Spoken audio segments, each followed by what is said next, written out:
just think about this for a second. Imagine a tiny stretch of water, barely wider than a marathon, that holds the power to absolutely cripple the entire global economy. Well, today, we're going to explore a scenario where that exact thing happens. So what would actually happen if this one critical passage just shut down? I mean, yeah, the immediate impact on your gas tank is pretty obvious, but the hit to your grocery bill? That's where the real story begins. And this is it, the Strait of Hormuz. You can see it squeezed right there between Iran and Oman. It is, without a doubt, one of the most vital shipping lanes on the entire planet. A truly colossal share of the world's oil and natural gas flows through this narrow gap every single day. So, it's less a shipping lane and more like a global economic artery. Okay, so first, let's just zoom in on the geography itself. We're going to look at how this incredibly narrow channel has the power to basically hold the entire world's economy hostage. All right, so here's the scenario we're going to walk through. Let's say a military conflict erupts, pitting a US and Israel coalition against Iran. Iran retaliates by striking allied infrastructure all across the region, and this is the most critical part. It completely seals off the Strait of Hormuz. No ships in, no ships out. The second the strait closes, the first domino falls, and it's a big one. A massive global energy shock. The consequences are immediate and they are severe. The impact is just immediate and brutal. Right away, Qatar is forced to halt all of its liquefied natural gas production. Fires break out, crippling key facilities in the UAE. And energy giants like Saudi Arabia, Iraq, and Kuwait, they have no choice but to slash their oil output because they simply can't ship it out anymore. The strait is completely and totally impassable. Now, I know what you're probably thinking. Wait, what about alternative routes? And yeah, on paper, they exist. But in reality, they aren't a solution. The main pipelines are just way too small to handle the kind of volume we're talking about. And let's be real, in a conflict like this, they would become immediate targets themselves. There's just no easy way around the strait. And the result is exactly what you'd expect. With supply choked off, the price of oil and natural gas just goes through the roof. And we're not talking about a minor price hike here. This is a violent shockwave that rattles every single stock market on the planet. But here's the thing.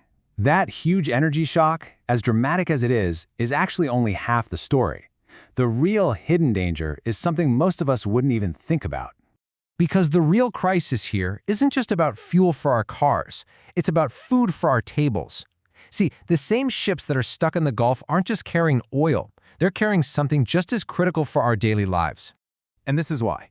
Just look at this dependency. A massive portion of the world's nitrogen-based fertilizers and sulfur, which is a key ingredient, passes through the Strait of Hormuz.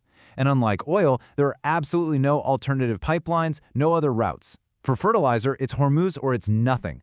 And that sets off this terrifyingly direct chain reaction. The strait closes, which stops fertilizer shipments cold right during spring planting season. So farmers can't get what they need. The price of key inputs like sulfur immediately doubles, making farming way more expensive. And within a matter of weeks, that cost gets passed directly to you at the grocery store.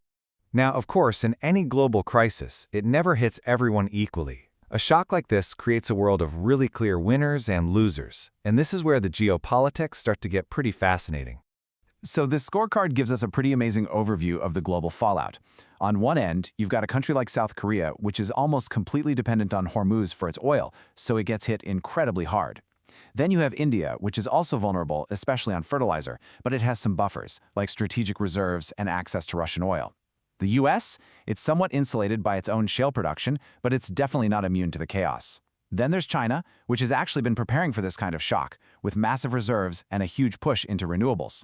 And then you have the one clear winner in all of this, Russia, which would suddenly see global demand for its non-Hormuz oil absolutely skyrocket. And wow, the contrast between South Korea and China is just stark. For South Korea, the crisis is immediate and it's painful. Markets plunge, the currency collapses. China, on the other hand, has built up its economic defenses. Its huge strategic reserves and massive investment in renewables mean it can weather this storm with far more stability. So all of this leads the entire world to a crucial turning point. We're now facing two very, very different futures, depending entirely on what happens next. Does this crisis escalate into a wider war, or can diplomacy somehow find a way out? There are really only two clear paths forward. The first is de-escalation. Secret negotiations work, military action is paused, and prices start to fall. The world slows down for sure, but we avoid a full-blown recession. The second path, though, is a prolonged conflict, which would kick off a dangerous inflationary spiral that could fracture the entire global economy. But, there is a glimmer of hope in all of this. The world today is not the same world it was even a few years ago. We've actually learned from past crises. We have more renewable energy online, countries have better strategic reserves, and governments react a lot faster. The painful lessons from the war in Ukraine have forced a degree of resilience that just didn't exist before. Ultimately, this whole scenario really just boils down to one uncomfortable truth, which is captured perfectly in this quote. In a hyper-connected world, a bottleneck of a few kilometers can paralyze planetary supply chains. And that leaves us with one final and pretty crucial question to think about. We've just analyzed the massive impact of Hormuz closing. But in a world this tightly woven together, where's the next choke point?